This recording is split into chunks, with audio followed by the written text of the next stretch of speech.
a gente entender o que é assédio no trabalho, né? Bem-vindo, doutor. Tudo Obrigado. bom? Tudo bem, Nani. Obrigado pelo convite. Eu que agradeço. Doutor, vamos falar um pouquinho sobre o assédio no trabalho. O que mais acontece nos dias de hoje? Geralmente acontece demais e muitas reclamações trabalhistas em decorrência desse fato, né? É verdade. Bom, primeiro, obrigado pela oportunidade, Nani. Seu programa que tem uma audiência incrível. Obrigada. Com certeza, pessoas informadas é a melhor arma que a gente tem. Né? Sim. Primeiro, falar o que é o assédio moral. O que é considerado? O que é considerado, né? Aquele abuso do chefe, do colega de trabalho, com humilhações, com tirações, aspas, de sarro, né? Deixando um ambiente de trabalho degradável. É humilhando aquele colega de trabalho, aquele subordinado. O doutor, só para entender, até mesmo entre colegas de trabalho, se um colega tenta ser superior, se um colega agride, se um colega te constrange, exatamente. Hoje a doutrina e a jurisprudência, que são os julgados, admite o assédio moral horizontal, que é de colega para colega, no mesmo nível hierárquico. Não exige mais que seja especialmente do superior hierárquico. Então, e como dentro da lei, o que pode acontecer? Então, hoje nós temos alguns projetos de lei para criminalizar o assédio moral. O assédio moral, ele não é crime. Não é crime? Não é crime. O assédio moral na relação de trabalho... Também, né? Existem projetos para criminalizar, para tipificar como crime. Hoje o assédio moral, ele penaliza quem? O empregador, o dono da empresa que não fiscalizou, que não ficou perto do seu subordinado, mas é complicado, que admitiu. Né? E só, infelizmente, a gente só tem a indenização por dano, ou dano moral ou dano material na Justiça do Trabalho. O que é diferente, Nani, do assédio sexual.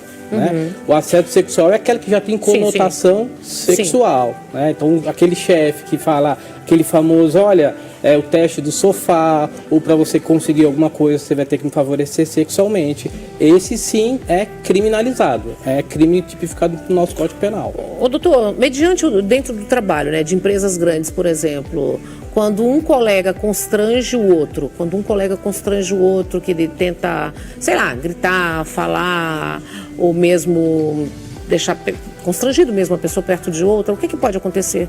Isso.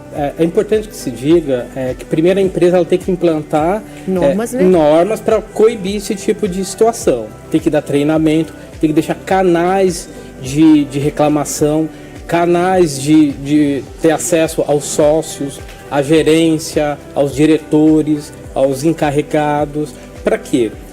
Isso faz parte do ser humano, infelizmente, né? Faz parte do nosso crescimento cultural. Há quem prefira ainda se prevalecer do outro, valendo dessa forma. Então, a empresa é obrigada a deixar esses canais. Quem que responde? Quem responde é a empresa. A empresa responde. A empresa responde, civilmente. Daí, se for um assédio sexual, por exemplo, aquele que abusou sexualmente responde na esfera criminal.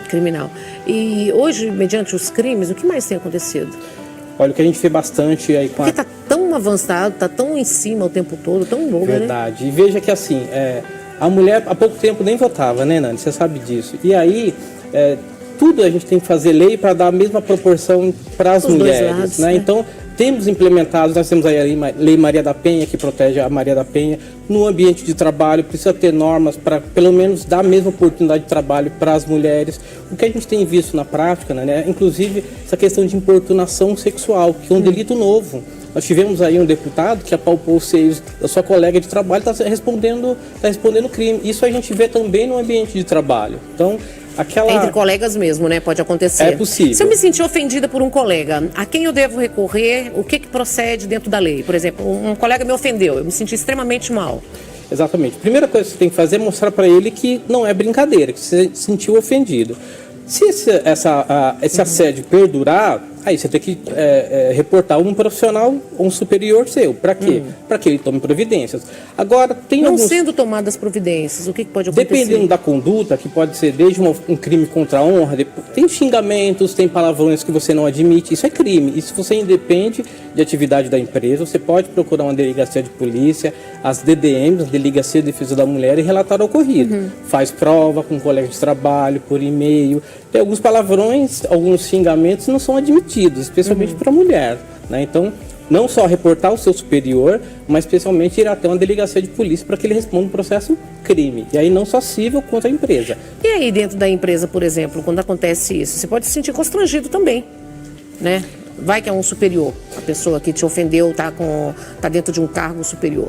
E é o mais comum. É o mais comum. É o mais comum. A gente precisa entender aquela suposta vítima que não é normal ela ser achacoalhada, não é normal ela ser xingada, que ela não precisa disso, essa vítima não precisa disso para manter esse emprego. Então, a gente precisa criar uma cultura de reclamar, de não ficar no, é assim mesmo, se não for desse emprego, eu não tenho outro, enfim. É preciso que a gente mude de cultura. Não é aceitável alguém ser hostilizado no seu ambiente de trabalho e achar que isso é normal. Por isso o seu espaço é importante. Então aquele que está assistindo a gente precisa saber, não é normal, não se mantém um emprego sendo vítima de assédio moral ou de assédio sexual. O assédio moral também dá os gritos, porque tem pessoa que grita, né? Tem. Pode não falar o palavrão, mas grita. E aí? Gritos, olha, isso até meu filho faria, ou aquele que não bate meta tem que passar debaixo da cadeira, tem que dançar na garrafinha, tudo isso é assédio moral. E aí, doutor, tem que primeiro procurar o RH.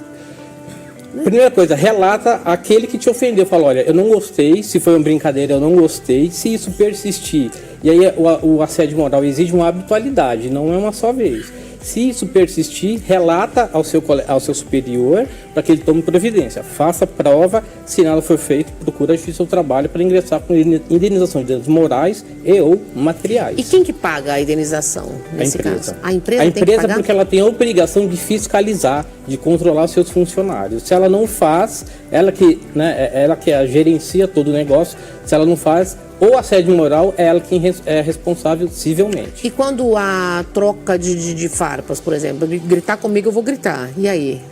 O que acontece? Vai precisar de saber qual o teor dessa discussão. Se for xingamentos pode ser uma difamação, que é crime, pode ser uma injúria, que é normalmente os palavrões. Quando é simultâneo, o que se tende a ver é que não tem crime, né? Porque se eu xingo, você me xinga, nós nos xingamos, não vai ter crime nesse caso. Agora, se por outro lado um provoca e só o outro lado xingado, escuta, a gente está diante de um assédio moral que são um crime contra a honra. Se a pessoa perde a cabeça, por exemplo, eu sou meio sangue quente, estou falando por mim.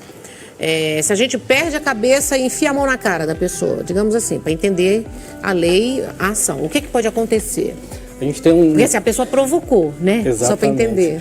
A gente tem um tipo que a gente chama de legítima defesa. Gente, não é certo, viu? Eu vou deixar claro, eu estou perguntando, questionando, para a gente entender dentro do trabalho, que muitas pessoas devem perder a paciência com algumas pessoas, né? E dá vontade de enfiar a mão na cara mesmo. Então a gente está perguntando para todo mundo entender o que não pode fazer, mas para dentro da lei o que pode acontecer. Por isso que a questão da prova é importante. Se ficar comprovado que você... Olha, ela foi alimentando, ela foi enchendo um pavio, uma hora e estourou. Estoura, né? Estoura, porque ou você passa mal ou você acaba indo às vezes de fato mesmo. E aí o juiz vai analisar, fala, se de fato ficar comprovado que ela foi diversas vezes provocada, que ela procurou o seu superior imediato, nada foi feito, que a direção da empresa nada foi feito, é possível você convencer o juiz de que ela foi provocada e naquele momento ela estourou e perdeu a paciência. Adorei, doutor. Conte comigo sempre. Obrigada, viu? É muito bom a gente esclarecer.